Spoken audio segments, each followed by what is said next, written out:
Hello, I'm Tommy Moore from the Bartitsu Lab, and in this video we're going to be looking at basic covering of your head. It's important to go back to basics and understand why the things we do are important, and how are they important, and what do they mean to us. So, often there are cues in a fight. There is some type of pre-attack dialogue, there is some degree of interview, sussing out whether you're a worthy victim or not. And if you're smart and if you're clever and you study awareness, you can get yourself or talk yourself or walk yourself out of 99% of situations. And that's brilliant, and you need to work on those soft skills, and there are great guys doing it out there. Sometimes a cunt just punches you. Boom! No reason, or you have no idea why, mistaken identity, wrong place, wrong time, whatever. And you've taken that shot and you've started to wobble. Now, most people when they attack, most humans, they'll just go to fill you in. Most attacks are punching, then grappling, then a bit of head stomping. That is a basic 101 syllabus for any cunt anywhere in the world. But let's assume you've just been chinned and you're starting to wobble a little bit. He's going to come at you hammer and tongs. And you will want to keep yourself safe enough until you can return fire, until you can turn the tide. You know, it's not about blocking, it's not about active blocking, it's surviving long enough for you to get your shit together and do something back. Okay. So let's imagine for no reason your awareness hasn't been on or whatever, bang, and he's knocked you. Whoa. Understand how hard it is to maintain consistent aggression, speed and power under extremists. So, yep, doesn't matter how conditioned you are, how fit you are, hitting someone repeatedly at full speed and power is very hard for most people to maintain for more than 3 to 5 seconds. Give it a go. You start off, bang, bang, bang, and you feel like a boss. You'll feel the power dip in yourself. Now I'll have a quick go here. So I'll try and go maximum intensity, maximum speed, maximum force, and when I feel the power start to dip, I'll stop you. I felt the dip, you know. I could have kept going doing that for quite some time, but I feel the dip. It's like when your car starts to die, the engine comes, you know, the revs come off, boom. You feel the power and force. It's just a little simple example, but it's hard for people to go all out for a very long period of time. So you know, on average, 3 to 5 seconds is your survival window to not get absolutely pasted. And to do that, covering your head is a very important technique and methodology. So let's look at it. When you're covering your head, you can't stay there forever. Because even if I'm covering, when I'm taking shots, it is still percussive and concussive. Percussive means it's smashing into my forearms, my biceps, my shoulders, in the gaps that I've made available in my face. I'm still taking repeated damage that, you know, I will have to pay what's owed. When I'm being punched repeatedly in the forearms, the hands, the fingers, the thumb joints, biceps, ear roll, whatever, that's going to take a toll on my abilities when I fight back. So understand that there will be some damage that you will take if he's going for it, if he's hammering you. That's just an important thing to note. It's not safe. People that do these drills and the opponent's got pads on and they start slapping you, yeah, it feels fucking amazing. But those are soft, squishy pads or soft boxing gloves. As soon as bony knuckles start to crack into you, even non-traditional targets just bashing you anywhere starts to really fucking hurt and really take its toll on your capacity and your capability to return fire. And that's without the concussive elements of there is still lots and lots of force coming into you, rattling your head, even if you're covered. You know, it's a bit like if you were in a plane crash and you were covering your head, it's still not going to stop you breaking your neck or being obliterated. You know, force is force is force. So whether I've covered my head or not, I'm still taking force. I'm still being shook and hit, and that could knock me out, even if I'm covered.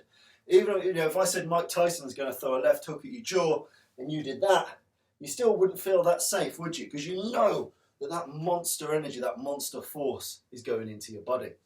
So you've got between 3 and 5 seconds maximum where you might need to cover and survive. And there are some good ways of doing it and there's some less good ways to do it. I would say it's become very much on trend. You know, there are people now making entire systems of doing all this stuff. The problem is that, you know, within the conflict this might be 3 to 5 seconds, fine, but I need to be able to get good at the full-on aggressive barrage back. You know, I think if you spend too much time in this, you start to hit with a mind that you're already covered. If you start to cover and hit at the same time, you start to take some of the efficacy out of the covering and the hitting. You lose efficacy from either side. So I'm not massive on systems that do this all the time. Not my bag. Some people do it really well. I don't really like it. For me, it's a survival thing. You've been clocked, fucking hell, then you need to fire back. But it's a very small window in time. So let's go through some of the more common casings and coverings out there. Simplest one and most instinctive to most people is essentially a high pillar or a high boxer's cover. And that is, when you've got gloves on, you can keep your hands here, you can still see, and you can avoid yourself getting knocked out. In a high pillar or a high cover, you essentially take your knuckles to your hairline and just beyond, and you cover in this way. Now you'll note that you've still got gaps around the side, which is, you know, shit happens. You can't really instinctively cover both without going into abstract shapes that just will not come out under pressure. But you're being hit, fuck! If you can have the wherewithal, get your shoulder, your elbows as close together as your body allows, to raise your fists up to the top of your skull, you've got some degree of protection against forward blitzes. Now, yes, things can come around the side, but you're digging your chin down, you're biting down, you know, you're ready to take those shots, you're hunching the shoulders up. So even if people are coming around the side, in the main it's coming against the shoulder. So shoulders up, chin down, high pillars. And you take that, and you don't want to be eating that for more than 2-3 seconds. Ba, ba, ba, ba, ba, bang. You want to be able to fire back quickly, but it's a simple, instinctive one. It's just changing your normal boxing, sparring cover into something a little bit more useful for bare knuckle fighting. Boom. From here to here. From here to here. Nice and simple. Nice and simple.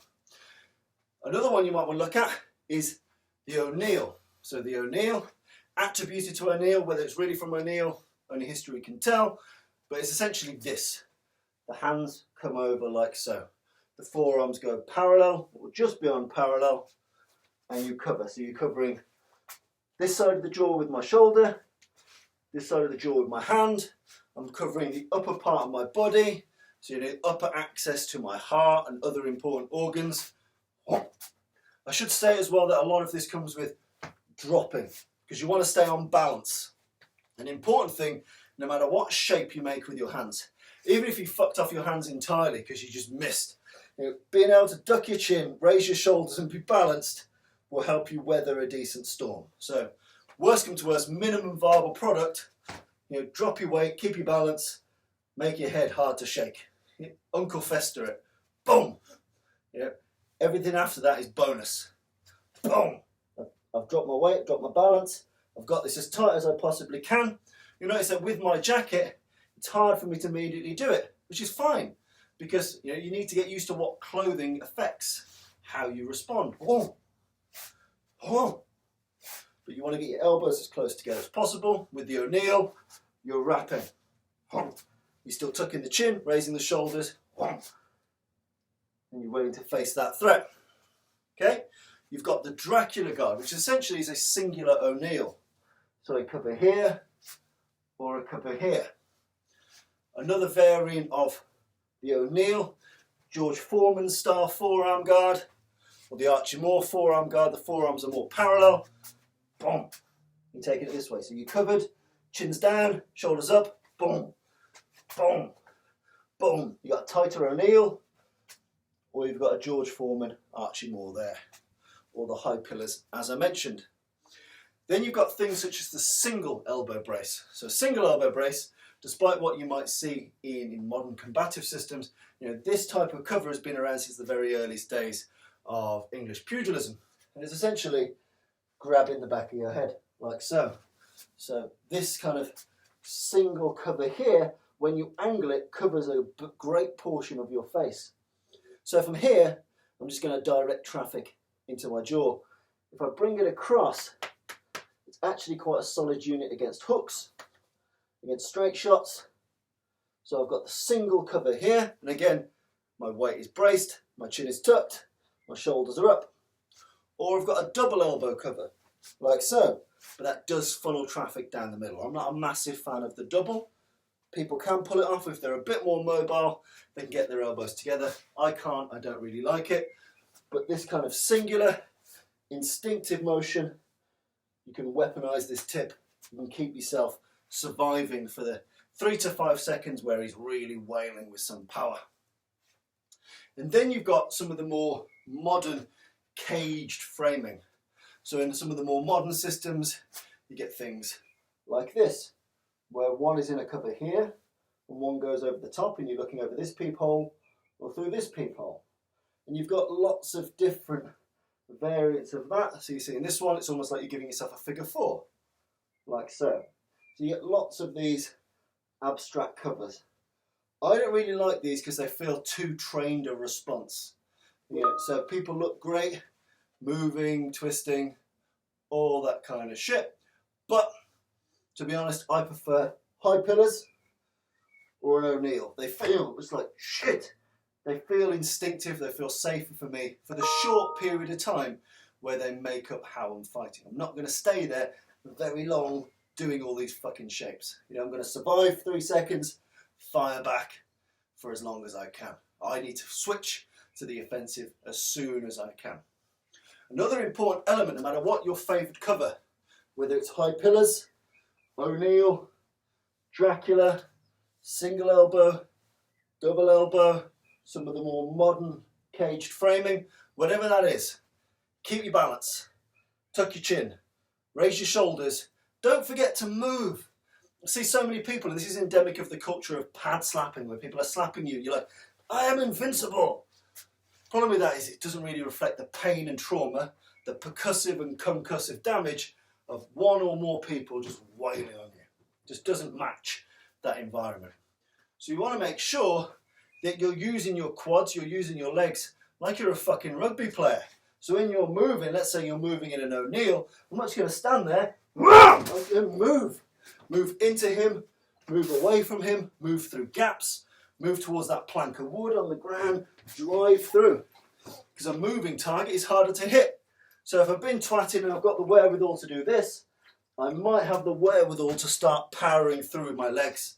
Make sure you use these big fuck off thigh muscles. Just get yourself moving in a direction. Don't stand there, plough, smash, drive, look for gaps, look for opportunity, look for doorways. You know, for me, again, it all comes back to what's the point? Too many organisations have made an entire curricula out of this stuff, which I think is probably, in my opinion, and you know, I'm happy to be challenging it, a relative waste of time. It's a big thing. It's a small aspect of fighting to wrap up an entire curricula with. You know, it's important to understand that this will be fleeting for me to get to a position of fighting or fleeing. Because as you felt, it's hard for humans to maintain a sustained physical aggressive response and attack for a very long period of time. You know, very quickly, if you're trying to hit someone in earnest, the power drains, the power saps. So you just might want to survive those 2 to 3 seconds. Soon as there's a millimetre of gap for you to respond, wham, you need to be on it. You need to fill that gap like you're water going through sand. Every gap in the every molecule of sand, the water's going through. It's the same with this. If you've taken a couple of shots here, soon as there's even a millisecond of reprieve, wham, wham, you want to be back on that offensive. So don't get too comfortable staying here. That comes out of a culture of being slapped with pads or hit with gloves, which looks great on film, feels like a fun exercise in conditioning you, but in reality, those little slaps do not equate. You know, punch yourself in your own forearm. You know, hold your forearm in a case, just dig yourself in there. See how many of those you want to take and hold that structure. You can't. You can't. So again, being able to do that for just the amount of seconds needed until you can turn the tide, flip the on switch, and come back with something very aggressive going forward. But if you are going to cover, experiment with covers, See which ones feel comfortable and instinctive to you. Don't forget to base, don't forget to duck your chin, don't forget to raise your shoulders, and don't forget to move and plough through. So you're a harder target to hit, you're a more robust target so you don't fall over, you take the least amount of damage, and you can fire back at the soonest possible opportunity.